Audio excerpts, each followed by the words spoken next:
જે સ્ટાર્ટ કરીએ તે જે આપણે ખરેખર બનાવવાનું છે આ ત્રણેય ઘટકની ચર્ચા આપણે કરી. નાઇટ્રોજન બેઝ શું છે, ફોસ્ફેટ અને પેન્ટોઝ શર્કરા. ઓકે, હવે સ્ટાર્ટ.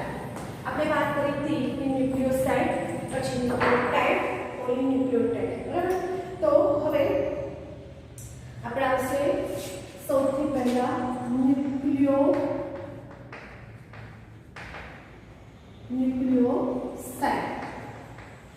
ઓકે, ચલો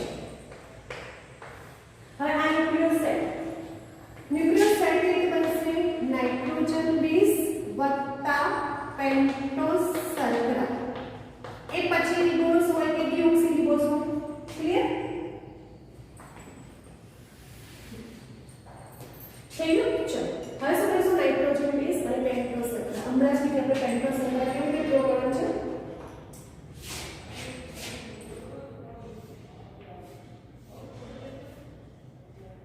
બરાબર છે. આ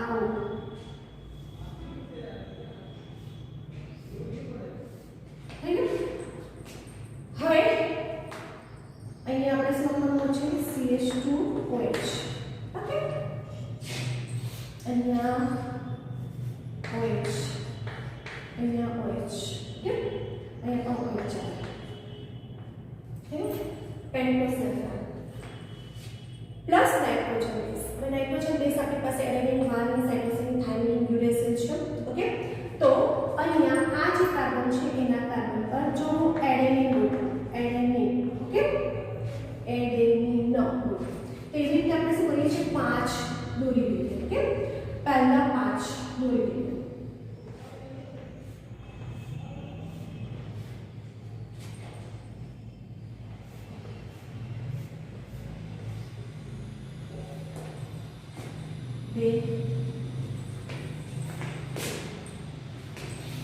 જગ્યા પછી ઇરેઝ કરવું પડશે.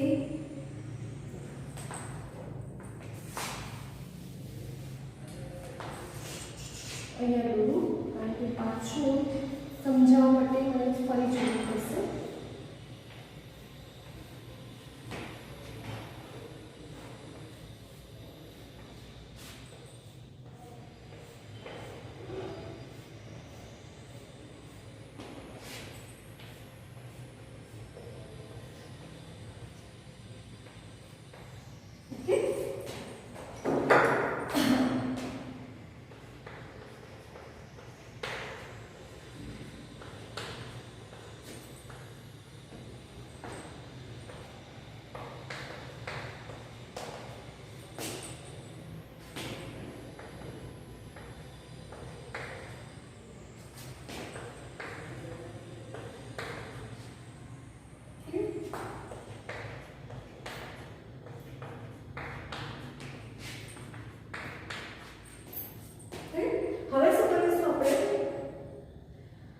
એડેનિન ગોઠવીએ.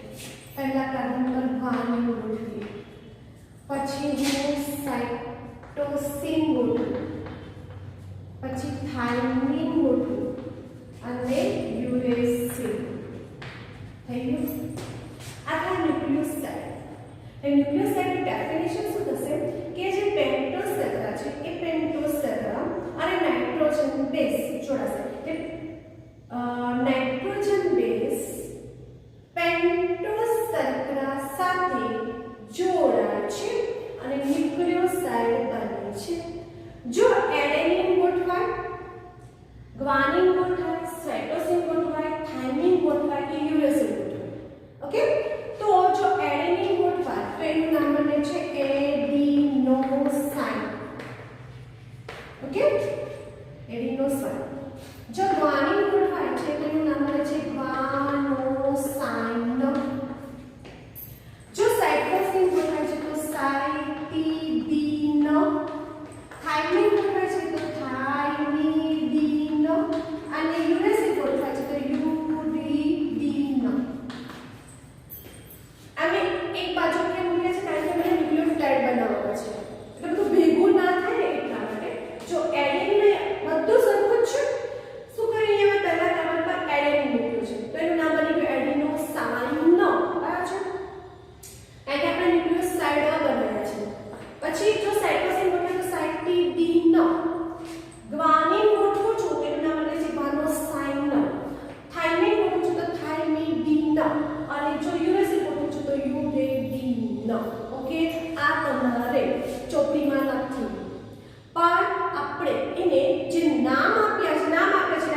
સાયટોશર્કરા અને જ્યારે ફોસ્ફેટ છે એ જોડાશે તો શું થશે ન્યુક્લિયોટાઇડ. તો હવે આ તો છે જ ન્યુક્લિયોસાઇડ નાઇટ્રોજન બેઝ પેન્ટોશર્કરા એટલે આનો આ જ આપણે ગોઠવું છું. તો શું કરીશું અહીંયા હું જો જગ્યા પ્રમાણે આપણે કામ કરીશું. જો પહેલા તો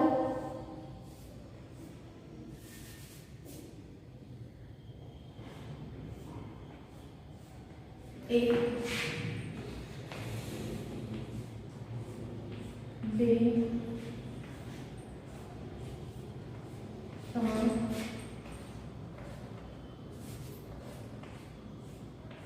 4 ને 5. ઓકે આ જશે થઈ ગયું. આ રીતે બોલીએ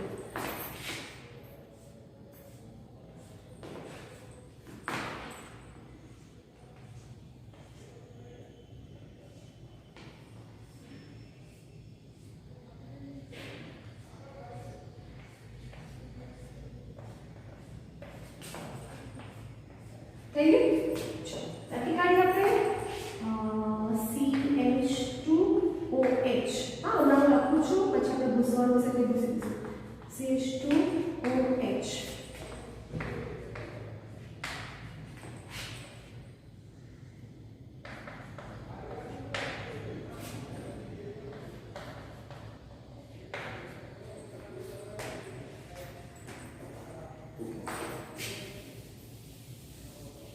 થઈ ગયું 5.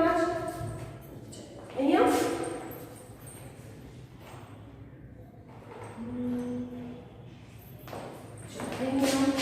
એડેનિન પછી ગ્વાનિન સાઇટોસિન થાઇમિન ને યુરેસિલ પહેલા કાર્બન હા યુરેસિલ. ઓકે હવે ફોસ્ફેટ ગોઠવવાનો છે એટલે ફોસ્ફેટ માટે આપણે શું કીધું PO4 ગોઠવવાના છે ને H3PO4 ગોઠવવાના છે. તો એ શું કરીશું આ H છે બરાબર છે H ને કાઢીશું બીજો ચોક લઈને H3PO4 પણ હા છે 5 કાકા અહીંયાથી PO OH OH બધી જગ્યાએ H કાઢવાનો P અને હાઇડ્રોજન બોન્ડ તૂટે ને OH OH.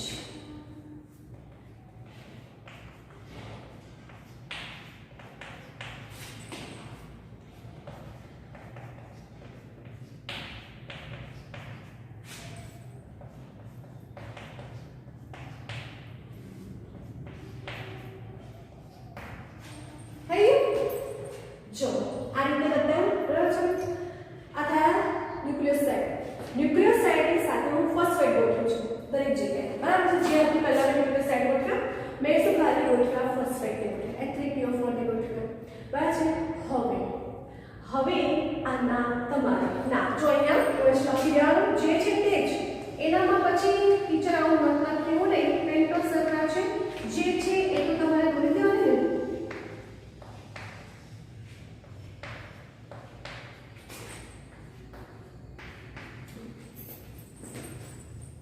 થઈ ગયું બરાબર છે.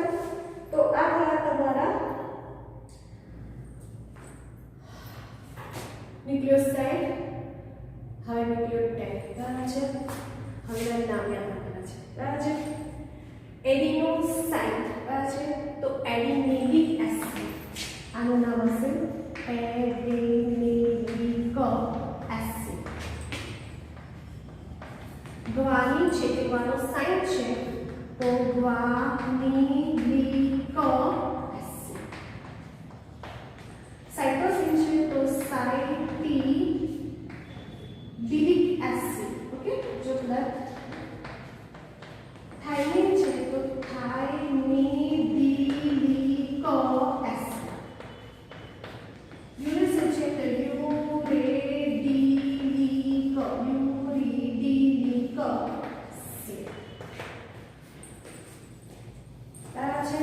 जो guanylic acid uridylic acid cytidylic acid thymidylic acid. तो आ था તમારા ન્યુક્લિયોટાઇડ. હવે જો કે ન્યુક્લિયોસાઇડ અને ન્યુક્લિયોટાઇડ ભલે ચોપડીમાં નથી બતાવ્યું એક એક ઉદાહરણથી સમજાયું છે, પણ આપણે એ બધાનો જો દોરવાનું કેવી રીતે છે એકદમ ઈઝી છે. પેન્ટો સરખા મેં બતાવી કે રીતે બતાવવાનું. જો પેન્ટો સરખા જોડે એડેનિન 1 જો લખવાનું છે એડેનિન 1 સેટિઝિન થાઇમિન યુરેસિલ 5 બનેલા સ્ટ્રક્ચર એના નામ આપ્યા છે એડિનોસાઇન, ગુઆનોસાઇન, સાઇટિડિન, થાઇમિડિન, યુરેડિન. આ થાય ન્યુક્લિયોસાઇડ. અને જે ન્યુક્લિયોટાઇડ હું બધી જગ્યાએ બોલું છું ફોસ્ફેટ ગોઠવું છું. એડેનિન ગોઠવાય તો એડિનિલિક એસિડ. એક્ઝામમાં પૂછાય કે એડેનિન એટલું સ્ટ્રક્ચર દો તો એડિનિલિક એસિડ, સ્વાર્ગિનિક એસિડ, સાઇટિડિલિક એસિડ, થાઇમિડિલિક એસિડ અને યુરેડિલિક એસિડ. તો આ થયા તમારા ન્યુક્લિયોસાઇડ અને ન્યુક્લિયોટાઇડ. બસ એ ન્યુક્લિયોસાઇડ અને ન્યુક્લિયોટાઇડ થયા. હવે ન્યુક્લિયોટાઇડ ગોઠવાઈને શું બનાવશે પોલીન્યુક્લિયોટાઇડ. હવે જો આ રીતે ગોઠવાય પછી તો એક આ રીતે ગોઠવાય એ રીતે સમજાઈએ. બરાબર છે.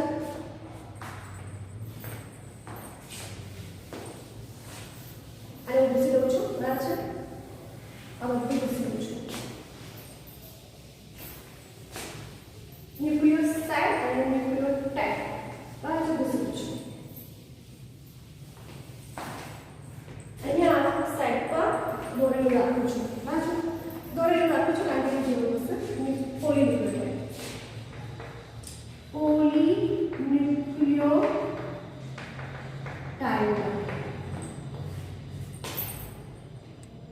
પોલીન્યુક્લિયોટાઇડ છે કે પોલીન્યુક્લિયોટાઇડ કેવી રીતે લખશે તો ન્યુક્લિયોટાઇડ ગોઠવાય. બરાબર છે. અને એ ન્યુક્લિયોટાઇડ એક બંધથી ગોઠવાશે. તો બંધ હશે ફોસ્ફોડાયએસ્ટર બંધ. કયા બંધથી જોડાશે ફોસ્ફોડાયએસ્ટર બંધથી જોડાય અને શું બનાવે છે પોલીન્યુક્લિયોટાઇડ નું નિર્માણ કરતા જોવા મળે છે. ઓકે. તો અહીંયા આ જે ત્રીજો કાર્બન છે ને ત્રીજો કાર્બન જો 0 પછી આ 1 પછી આ 2 અને આ 3 ત્રીજો કાર્બનનો OH અને આ પાંચમા કાર્બનના ફોસ્ફેટ આ રીતે બસ આ રીતે જોડાય. અને અહીંયા જે બંધ બનેલી ગયા છે ફોસ્ફોડાયસ્ટર બંધ. બરાબર છે. અહીંયાથી ઓ દૂર થશે એટલે બધી બહુ લાંબી પ્રોસેસ પણ ખાલી અહીંયા જે બંધ છે ફોસ્ફોડાયસ્ટર બંધ એનું ઘણું સમજાય તો બહાર વધારાનું કન્ફ્યુઝ થશો. અહીંયા શું થશે કે અહીંયા ત્રીજા કાર્બનનો OH પાડું છું ત્રીજા કાર્બનનો OH પાંચમા કાર્બનના ફોસ્ફરિક એસિડ સાથે જોડાશે અને એ જે બંધ છે એને કહેવાય છે ફોસ્ફોડાયસ્ટર બંધ. ફોસ્ફોડાયસ્ટર બંધ. ઓકે. હવે જો અહીંયા આ રીતે જે સ્ટ્રક્ચર દોરું છું તો જો કદાચ તો આ લખું બરાબર તો રિવર્સ સરકાથી અને આરએનએ છે તો આરએનએ માં મને એક જ પોલીન્યુક્લિયોટાઇડની શૃંખલાની જરૂર છે. આ પતિ યુઆરએનએ એમાં પછી adenine, guanine, cytosine, thymine, uracil કોઈ પણ નાઇટ્રોજન બેઝ ગોઠવો તો આ રીતે જો એક સ્ટ્રક્ચર તૈયાર થયું એટલે પોલીન્યુક્લિયોટાઇડની શૃંખલા તૈયાર થઈ અને જો પેન્ટોસ શર્કરા જો મેં આરએનએ લઈ લીધી રિબોઝ શર્કરા લઈ લીધી તો આ આરએનએ છે. બરાબર. હવે જો મને ડીએનએ દોરવું હોય બરાબર તો ડીએનએ માટે મને બે પોલીન્યુક્લિયોટાઇડની શૃંખલાની જરૂર પડે. હવે આ જે છે એને દોરવામાં બરાબર છે બહુ જ કેવી રીતે ખબર બે શૃંખલામાં બે પોલીન્યુક્લિયોટાઇડની શૃંખલા એકબીજાની વિરોધી છે. એકબીજાની વિરોધી છે એટલે આ એક શૃંખલા અને એને સામે જ બીજી શૃંખલા પ્રતિ સમાંતર. ઓકે. આ એક શૃંખલા છે બરાબર અને આ બીજી શૃંખલા છે બંને પ્રતિ સમાંતર રીતે ગોઠવાય તો ડીએનએ નું નિર્માણ કરે. ઓકે. હવે એ મારે દોરવાનું છે તો મને શું કરવું પડે તો એક શૃંખલા છે જે પેન્ટોસ શર્કરા છે સીધી છે તો હવે એ પેન્ટોસ શર્કરાને મને શું કરવું પડે ઊંધી કારણ કે શૃંખલા કેવી છે ઊંધી છે. ઓકે. તો અહીંયા જે દોરવાનું છે તો આ રીતે સ્ટ્રક્ચર તૈયાર થશે.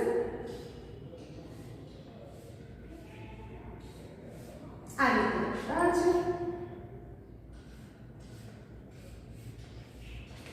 સામે જવું જોઈએ દેખીએ આપણે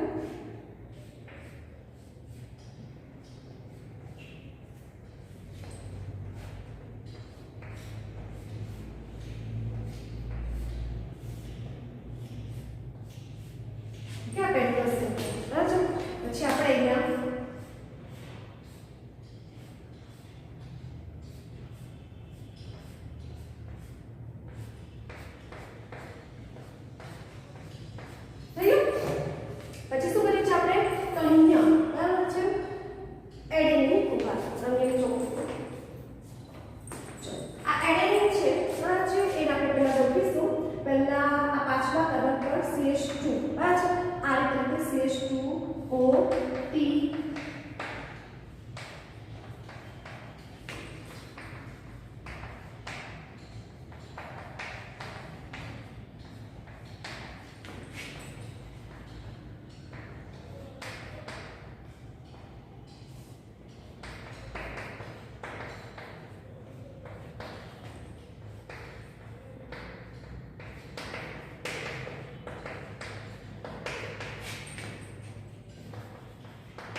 ઊંધી શૃંખલા થઈ ગઈ. ઓકે, હવે આપણે ફોસ્ફોડાયસ્ટર બંધથી જોડીએ.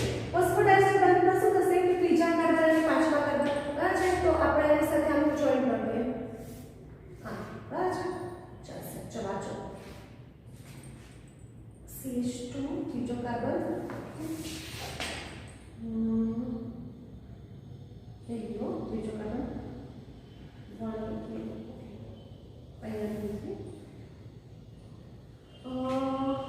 ત્રીજો કાર્બન આની સાથે છે, આની સાથે ઓકે. ફોસ્ફોડાયસ્ટર બંધ છે એટલે પોલિન્યુક્લિયોટાઇડ શૃંખલા. હવે આપણે એવું કીધું હતું કે બે પોલિન્યુક્લિયોટાઇડ શૃંખલા એકબીજાની વિરોધીને સમાંતર ગોઠવાઈ ગઈ. હવે આપણે એવું કીધું હતું કે એડેનિન હોય એની સામે ગ્વાનિન જ આવે, થાઇમિન આવે, અને ગ્વાનિન હોય એની સામે હંમેશા સાઇટોસિન જ આવે. એ અને T બે નબળા હાઇડ્રોજન બનતી અને C અને G ત્રણ નબળા હાઇડ્રોજન બનતી. ઓકે, તો ચલો એડેનિન છે તે શું હશે? એડેનિન હશે તો થાઇમિન, કારણ કે એડેનિન અને થાઇમિન છે બરાબર. પછી ગ્વાનિન છે તો સાઇટોસિન છે તો ગ્વાનિન, થાઇમિન છે તો એડેનિન, યુરેસિલ તો DNA માં યુરેસિલ હોય ના હોય બરાબર છે, DNA માં યુરેસિલ ના હોય. Adenine, guanine, cytosine, thymine, uracil બરાબર છે. એવી રીતે RNA હશે એટલે થાઇમિન નહીં આવે, RNA આવે. ઓકે, પતી ગયું. હવે એડેનિન અને ગ્વાનિન બરાબર છે, અહીંયા બે બનતી બરાબર. સાઇટોસિન અને થાઇમિન, સાઇટોસિન અને ગ્વાનિન બરાબર છે, એડેનિન થાઇમિન પતી ગયું. તારો DNA નું બંધન અહીંયા જે એડેનિન ગ્વાનિન લખ્યા છે તો આપણે એને તેને ગ્વાનિનનું જે સ્ટ્રક્ચર છે એ દોરીએ તો આવી રીતે આખું DNA ની રચના તૈયાર થાય. ઓકે, તો DNA છે એ DNA ની અંદર આપણે જો એને આ રીતે રજૂ કરતા આપણે આ રીતે રજૂ કરીએ. જો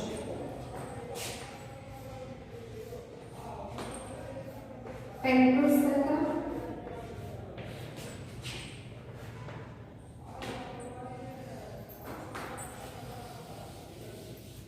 જગ્યા આપણી ઓછી પડે.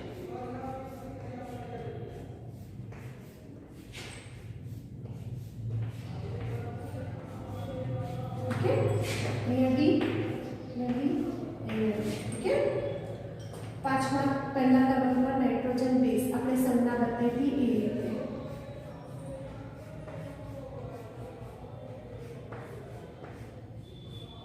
ઓકે, પહેલા કાર્બન પર ફોસ્ફોરિલેશન અને ફોસ્ફેટ.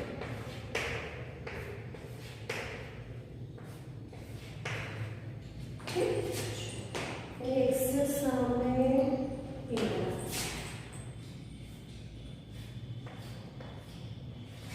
ઊંધું દોરવાનું છે.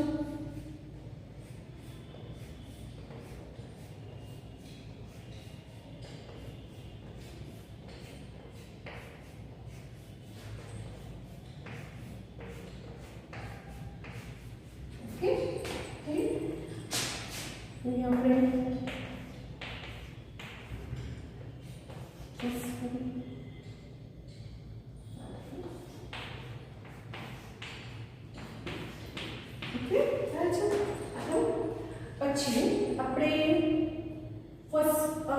આજે એક ન્યુક્લિયોટાઇડ શૃંખલા છે એનામાં મેં પ્યુરિન અને પેરિમેન્ટની સંજ્ઞા આપી છે. તો પ્યુરિન છે બાજુ આ પ્યુરિનની સંજ્ઞા છે કે તમારે AGCT બાજુ કવર છે DNA માટે. તો તમારે એડેનિન આ છે, પછી આ સાઇટોસિન તમારી ઈચ્છા, ગ્વાનિન, થાઇમિન. ઓકે, એની સામે શું આવે? T, C ની સામે G, G ની સામે C, T ની સામે T. ઓકે, પછી ફોસ્ફોડાયસ્ટર બંધ આ રીતે ત્રીજો ને કાર્બન આ રીતે જોડો બરાબર છે. અહીંયા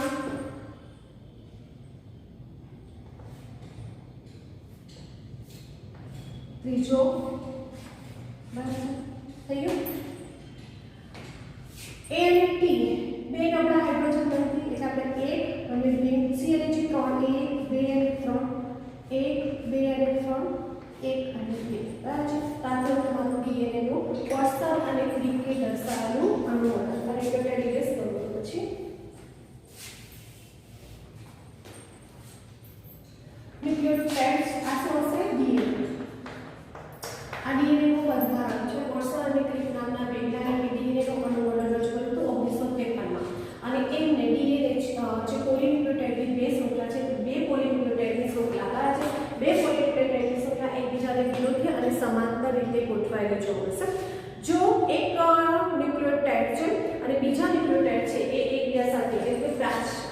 ત્રીજા કાર્બનનો OH અને પાંચમા કાર્બનના ફોસ્ફેટિક એસિડ સાથે ફોસ્ફોડાયએસ્ટર બંધ જોડાશે. ફોસ્ફોડાયએસ્ટર બંધ બધી જગ્યાએ બંધ યાદ રાખજો. આપણે પ્રોટીન છે, પ્રોટીનની અંદર કયો બંધ હતો? પેપ્ટાઇડ બંધ હતો. અને અહીંયા તમારે કયો બંધ આવે છે? ફોસ્ફોડાયએસ્ટર બંધ આવેલો જોવા મળશે. ઓકે, પછી જો પ્યુરિન છે તો પ્યુરિનની સામે હંમેશા પિરિમિડિન જ આવશે. પ્યુરિન છે એ છે એની સામે હંમેશા T જ આવશે. C હશે એની સામે હંમેશા G જ આવશે. A અને T બે નબળા હાઇડ્રોજન બંધથી અને C અને G ત્રણ નબળા હાઇડ્રોજન બંધથી જોડાયેલા જોવા મળશે. આ જે DNA નું અણુ મોડેલ છે એની અંદર એમને એવું કીધું કે જે DNA ની કુંતલ છે એ કુંતલ છે એની અંદર 10 ન્યુક્લિયોટાઇડના અણુઓ ગોઠવાયેલા છે. અહીંયા બે ચાર અણુઓ છે, એવા 10 ન્યુક્લિયોટાઇડના અણુઓ ગોઠવાયેલા છે અને એક કુંતલ પૂર્ણ કરે છે. એટલે કે બે ન્યુક્લિયોટાઇડ છે, એ બે ન્યુક્લિયોટાઇડ વચ્ચેનું અંતર 3.4 એંગસ્ટ્રોમ થયા અને એક DNA ના કુંતલની લંબાઈ જો 10 ન્યુક્લિયોટાઇડ હોય તો 3.4 થી 34 એંગસ્ટ્રોમ થયા. ઓકે, એ DNA છે બે ન્યુક્લિયોટાઇડ વચ્ચેનું અંતર 3.4 એંગસ્ટ્રોમ છે અને આખા DNA ના કુંતલની લંબાઈ કેટલી છે? 34 એંગસ્ટ્રોમ જોવા મળશે. અને બે પોલીન્યુક્લિયોટાઇડ છે એની વચ્ચેનું અંતર કેટલું હશે? 20 એંગસ્ટ્રોમ છે. ને આ રીતે એમને DNA છે એ DNA માહિતી આપી અને એમને એવું કીધું કે એક ડઝનથી પણ વધારે DNA ના સ્વરૂપો હોય છે અને જે આપણા અંગ્રેજીના આલ્ફાબેટ ABCD છે એને આધારે એને ગોઠવવામાં આવે છે. ઓકે, તો આ રીતે DNA છે એ કુંતલે સાથે લગભગ 36 ડિગ્રીની આસપાસ ગોઠવાયેલા જોવા મળશે.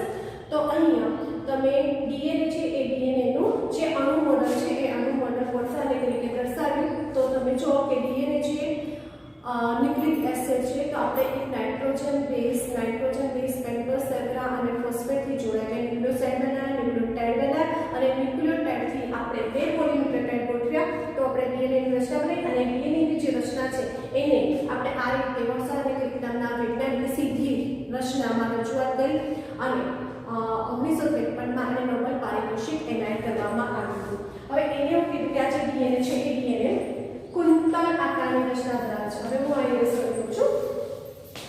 DNA છે એ DNA માં કુંતલ આકારની રચના ભલે ચોકડીમાં નથી પણ જે કુંતલ છે કુંતલની રચના આપણે બતાવવાનું છે. તો કેવી રીતે બતાવવાનું છે?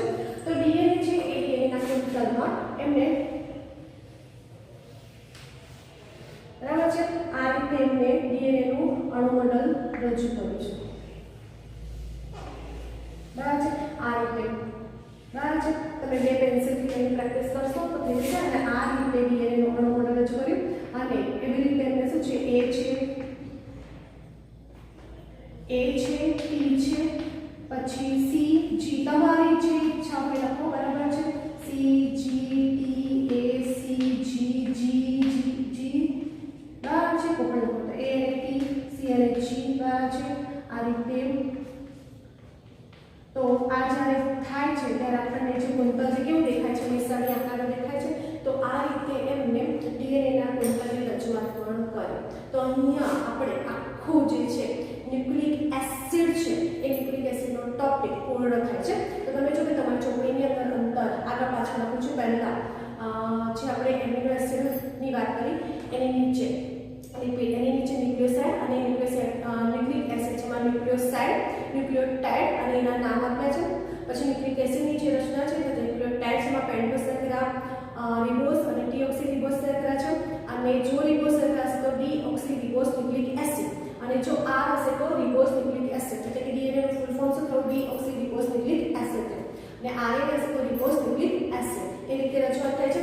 અને આપણે નાઇટ્રોજન બેઝ છે જે નાઇટ્રોજન બેઝ કેવી રીતે દોરવા છે પ્યુરિન અને પિરિમિડિન એની પણ વાત કરી. અને આપણે જેટલું જરૂરી છે એના સિવાય પણ વધારે સ્ટ્રક્ચર પણ આપણે બતાવ્યા છે અને કેવી રીતે દોરવાના. પેન્ટોસેગ્રા જે ચોપડીમાં આપેલું છે પેન્ટોસેગ્રા દોરવાની અને એની સાથે adenine, guanine, cytosine, thymine, uracil જોડાય છે. શું નામ બને છે એ નામ પણ કીધા. અને આ રીતે આપણે આખું જે DNA છે RNA છે કેવી રીતે તૈયાર થાય છે એની સમજૂતી આપી. અને સાથે સાથે 1953માં જે વોટ્સએપ નામના વૈજ્ઞાનિકે DNA નું અણુ મોડેલ રજૂ કર્યું એની પણ સમજૂતી આપી. એટલે કે મોસ્ટ ઓફ જે ન્યુક્લિક એસિડ છે એ ન્યુક્લિક એસિડનો મોસ્ટ ઓફ ભાગ આપણે કવર કરી લીધો છે. તો એને શાંતિથી નોટમાં જાતે સ્ટ્રક્ચર બનાવીને પ્રયત્ન કરજો.